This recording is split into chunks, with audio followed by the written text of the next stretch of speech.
Well, Carl, it's great to see you still on the Big Break Indian Wells. Fun show, lots of action, lots of different things going on. Obviously, a little carryover from Petey coming back, but you were the first one up against him that evening after spending all day kind of doing nothing.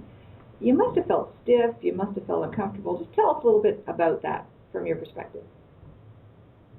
When we were told that we actually had to go up against him in terms of doing a shot, we were kind of taken aback because I guess I take things a little bit too literally. But when I read a note that says you have the day off, I kind of took that as you have the day off.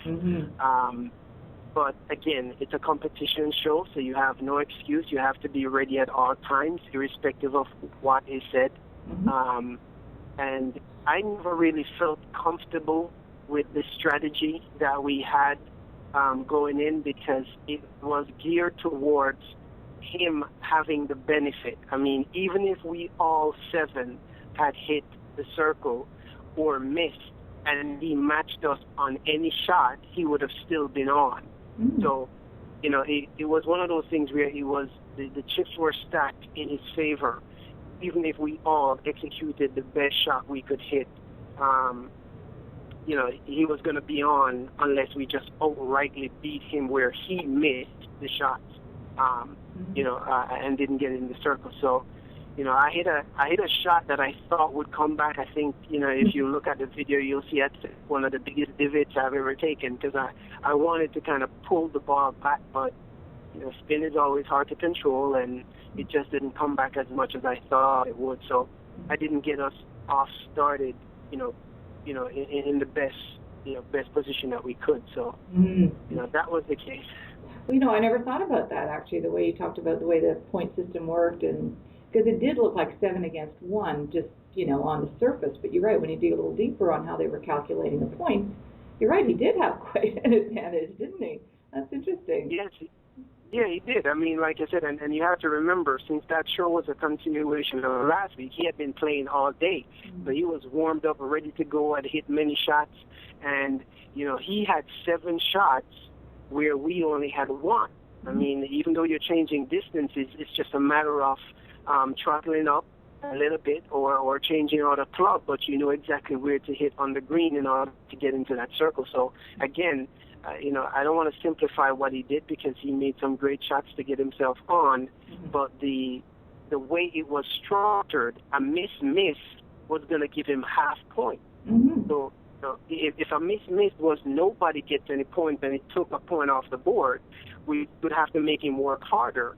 Then that would have been more of a challenge. It was just stacked in his favor, and I didn't deliver on my shot initially, and he got back on, and it was nothing against Petey personally. Anyone who would have been there would have kind of gotten the same feel. As the 7 of us were there, we didn't want somebody else coming back in the house, and it doesn't matter who it was.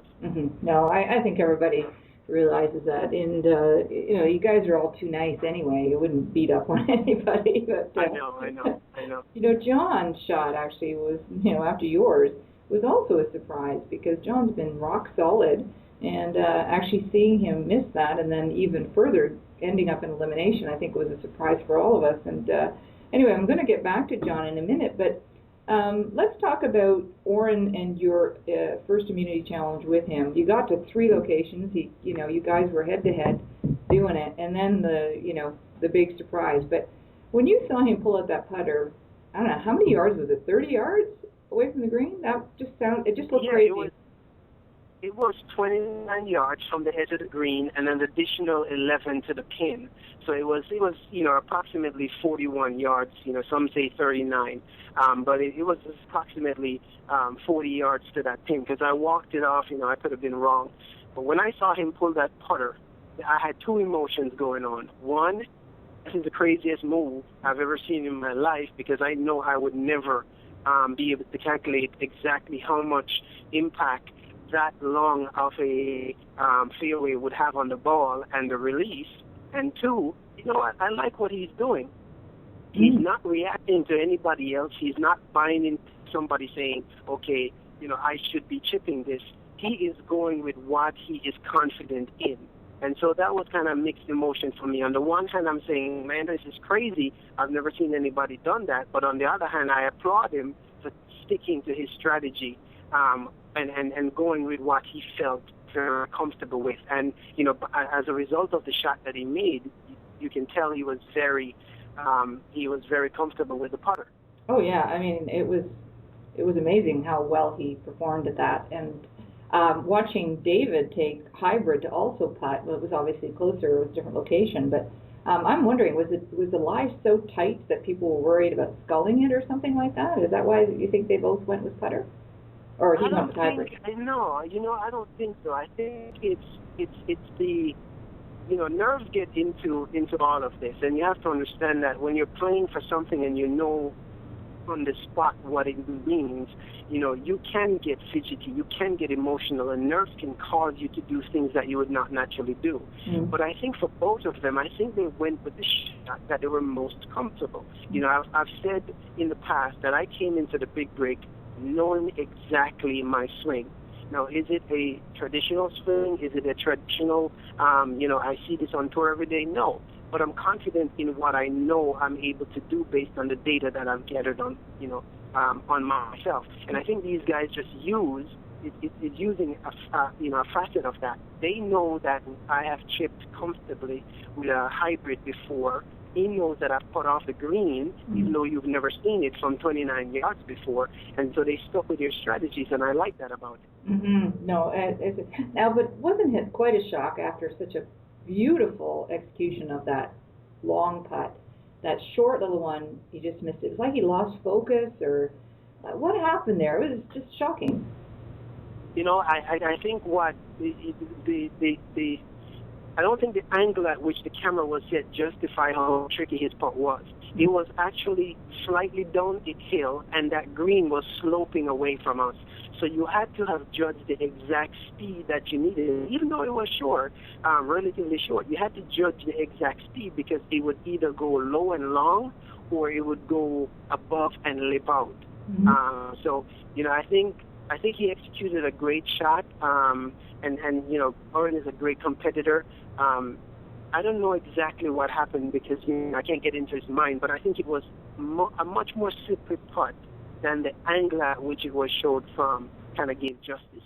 Oh, okay. Well, that's good to know. Yeah, because it did look a little short, but he said something about keeping his head down, so he sort of chastised himself. But okay, let's go on to the elimination challenge. You've got John, who we saw right from the beginning, you know, that shot against Petey that went so long and out of character, I thought, for him, and then, you know, ending up in elimination, which surprised me as well. Talk a little bit about the way you thought that actually elimination challenge went between the two of them.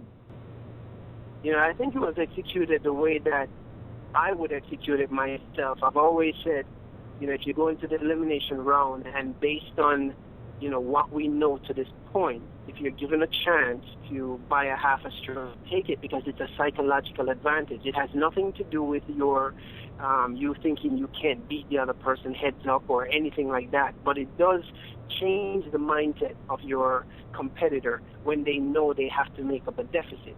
So, you know, in my mind, I still will maintain that he made a good decision in buying that extra half a stroke, and he played it safe.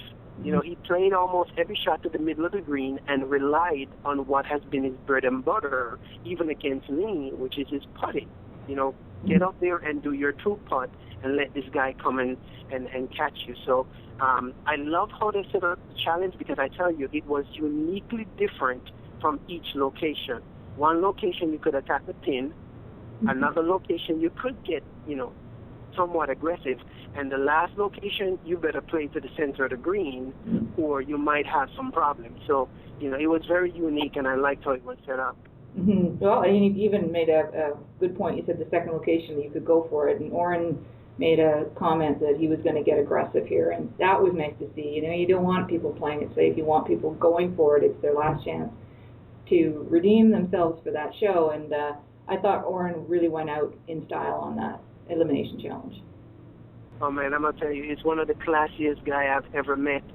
This is some inside information, but you know, when we went up against each other, I think I had repaired a ball mark without calling him over to see it. And I think one of the judges came up to me and said, are you sure that was a ball mark? And, Oren was the first to step up and say, look, man, I know you guys have to satisfy the rule of golf, but this guy beat me outright. So, I mentioned to them, go ahead and look at the tape to just verify. But Oren was like, even if that's the case, he beat me. I missed the putt. So let there not be any confusion over it. And like I said, it's one of the classiest guy, I've ever met to actually stand up and do that, knowing that, ultimately he would have been sending you to the elimination round. And so, he's one of those guys that, definitely, I'll be friends with for a long time and just know that the future is unlimited in terms of the possibilities for him. Oh, that's just wonderful. Thanks for that story, Carl. It was obviously something we didn't see, and it is heartwarming. Thank you. That was a great way to end this interview. Now, just before I do that, though, is there anything I didn't ask you wanted to mention, anything at all that you want to share before we close? No, as usual, just tune in next time. It's going to be very exciting. Just come back and cheer us on, and hopefully we're, moving on to the next. Well, we look forward to talking to you again next week, Carl. You always bring us interesting tidbits we would otherwise not know about. So thank you again, and let's chat next week. I appreciate it, and thank you for having me. Okay, bye-bye.